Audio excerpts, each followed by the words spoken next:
Sur le dojo du Palais des Sports du Gosier, les judokas ont le plaisir d'accueillir Dimitri Dragin et Sarah Loco, venus en Guadeloupe pour partager avec eux leur expérience. C'est pas la première fois que je viens, puis je prends plaisir surtout parce que je vois la famille aussi, je me ressource. C'est une grande ressource pour moi et de partager avec ces judokas que je connais aussi depuis longtemps maintenant, ça me fait plaisir et ils sont toujours attentifs.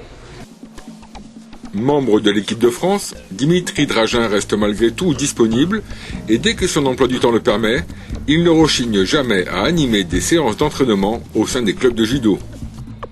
Le besoin de partager, pour moi c'est essentiel parce que c'est ce qu'on m'a apporté quand j'étais plus jeune et je fais en sorte de redonner dès que je peux.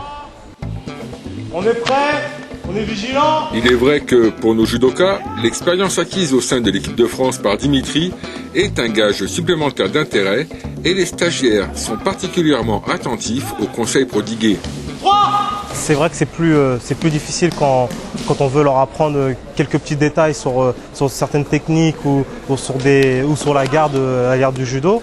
Mais justement, vu qu'on a un exemple entre autres pour eux, ils nous écoutent assez facilement et puis ils vont dans notre sens. Pour Sarah Loco, diriger un stage est aussi pour elle un nouveau moyen d'échange et d'apprentissage, car c'est bien connu, l'échange permet aussi de progresser dans les deux sens. Et passer du côté des instructeurs n'est jamais dénué d'intérêt pour un sportif. Ça me plaît toujours autant, surtout que là, en fait, je dirige un stage, donc oui, j'échange avec les jeunes.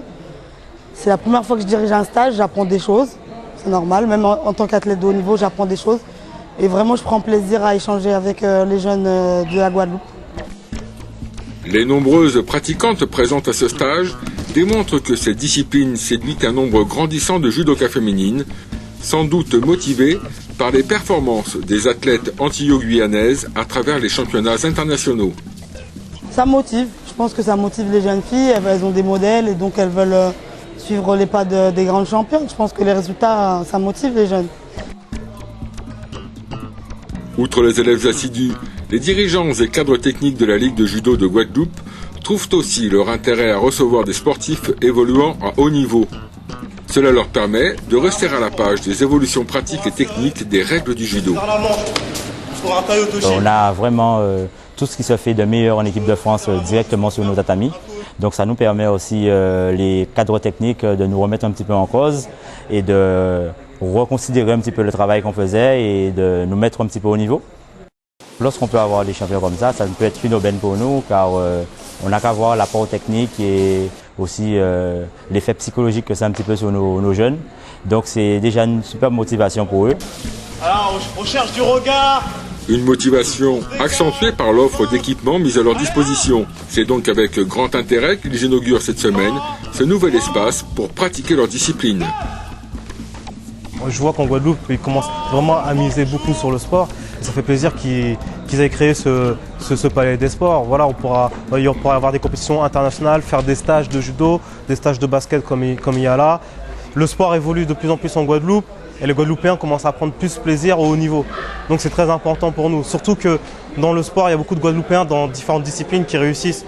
Donc ça aussi, ça fait plaisir et ça oblige les jeunes à vouloir monter haut.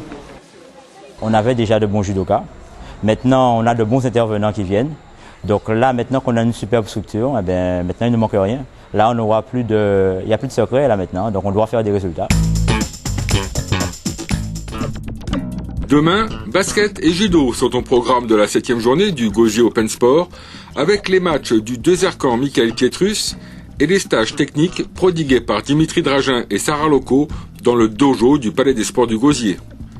Voilà pour aujourd'hui. Rendez-vous demain sur notre antenne pour découvrir les méthodes de préparation dispensées par les coachs du Deuxercamp Michael Pietrus. Bonne fin de soirée et à demain.